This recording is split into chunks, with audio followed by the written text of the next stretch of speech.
Saudara, sejumlah fakta mengejutkan bermunculan dalam kasus pelecehan yang melibatkan Agus, pria difabel di Nusa Tenggara Barat. Polisi meminta masyarakat tidak ragu melapor jika pernah mengalami kejahatan seksual. Polisi juga menjamin kerahasiaan identitas korban.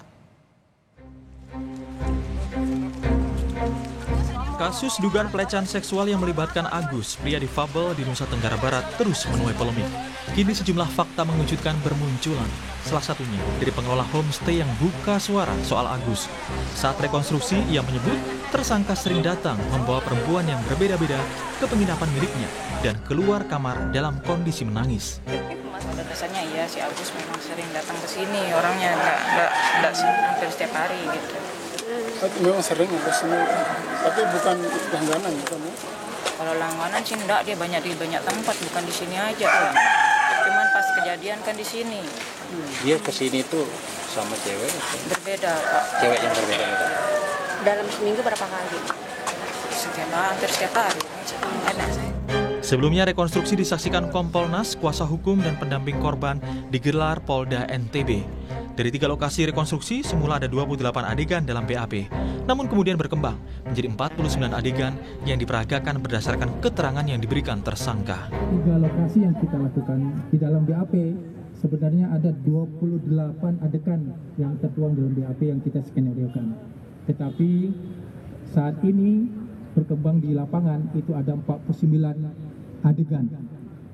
Hal ini disampaikan karena ada perkembangan perbuatan yang dilakukan oleh tersangka itu mengembang di lapangan. Kami laksanakan, kenapa? Karena kami mengakomodir keterangan-keterangan yang diberikan oleh tersangka dan perbuatan yang dilakukan di 3 TKP. Ini adalah hak dari tersangka, kami akan mengakomodir itu. Pakar Hukum Pidana Universitas Trisakti Albert Aris menyebut, sesuai dengan undang-undang, pemerintah wajib menyediakan bantuan hukum difabel yang terjerat kasus pidana dalam setiap tingkatan perkara. Pemerintah daerah itu dia wajib menyediakan bantuan hukum ya kepada penyandang disabilitas dalam setiap tingkatan perkara yang ada, gitu. Itu pertama. Ya. Yang kedua, memang sebelum memeriksa penyandang disabilitas, APH atau aparat penegak hukum juga wajib nih meminta pertimbangan dari saran dokter atau tenaga kesehatan lainnya, misalnya mengenai kondisi kesehatan yang bersangkutan, atau dari pekerja sosial mengenai kondisi psikososial yang bersangkutan, gitu ya. Dan yang ketiga, yang terakhir ini Mas Mario, lembaga penegak hukum wajib menyediakan akomodasi yang layak bagi penyandang disabilitas dalam proses peradilan. Lembaga Perlindungan Saksi dan Korban LPSK telah menerima permohonan perlindungan dari korban.